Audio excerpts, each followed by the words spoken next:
Subscribe now. Press the bell icon. Never miss an update. If you like videos, please like and share your friends and family. Good morning all, Mrunmayee Joshi here. In today's spoken English session, let us learn about use of word find and phrase find it. नमस्कार, सुप्रभात. मी मृण्मयी जोशी बोलते आहे. आजच्या आपल्या spoken इंग्लिशच्या सेशनमध्ये आपण find आणि find it म्हणजे शोधण्याशी रिलेटेड आपण काही वाक्य पाहणार आहोत. तर FIND फाइंड या शब्दाचा अर्थ शोधणे किंवा सापडणे, आढळणे असा होतो. म्हणजे आपण फाइंड द नोटबुक नाव हे आत्ता वही शोध, इथे फाइंडचा अर्थ शोध असा होतो. फाइंडचं फाउंड हे पास्ट टेन्समधलं रूप आहे. I found the pen in the drawer. मला ड्रॉवरमध्ये पेन सापडले.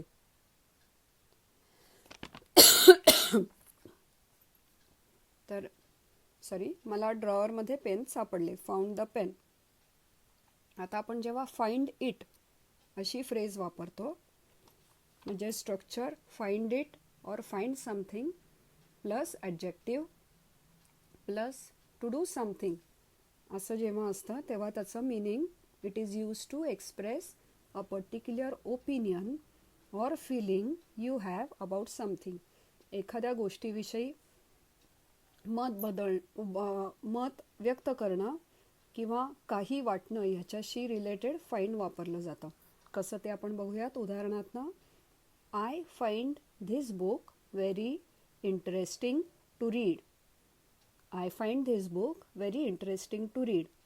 आता इथं ह्या फाइंडचा अर्थ म्हणजे to express a particular opinion or feeling about something. मला हे पुस्तक वाचायला अतिशय मनोरंजक वाटले. फाइंड प्लस ॲडजेक्टिव्ह काय वापरलं आपण इथं? Adjective interesting. बुक कसं आहे ते interesting. So find book interesting to read.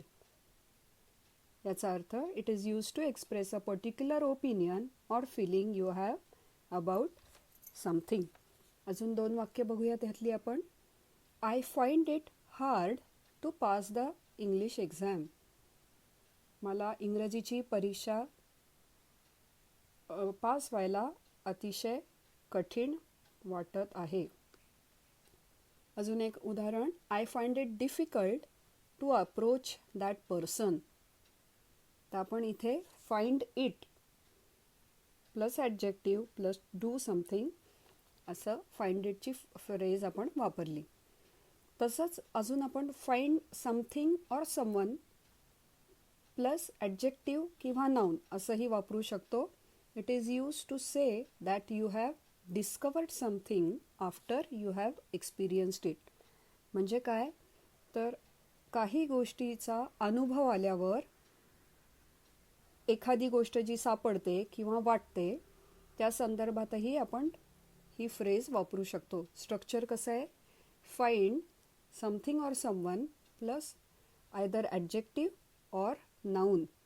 उदाहरण घेते. I found this sofa very comfortable. म्हणजे मला हा सोफा अतिशय आरामदायक वाटला. आता या वाक्यातनं काय अभिप्रेत आहे की सोफ्याचा मला अनुभव आला आणि मला असं आढळलं की हा कम्फर्टेबल म्हणजेच आरामदायक आहे. तर find something or someone plus adjective or noun you use it after you have discovered something after experiencing it. अजून एक एक्झाम्पल सांगता येईल. We found teacher a friendly person. आम्हाला टीचर म्हणजे शिक्षिका किंवा शिक्षक मित्रासारखे वाटले. ठीक आहे. आता आपण आज फाइंड हे वेगवेगळ्या वाक्यांमधनं पाहिलं. नुसतं फाइंड पाहिलं जसं फाइंड द नोटबुक नाव किंवा आय फाउंड द पेन. तसंच फाइंड इट फ्रेजमध्ये पाहिलं विथ समथिंग और समवन आणि त्याचे आपण वाक्य पाहिली. So I hope you understood the use of find and find it. That's all for today's session. Thank you, धन्यवाद.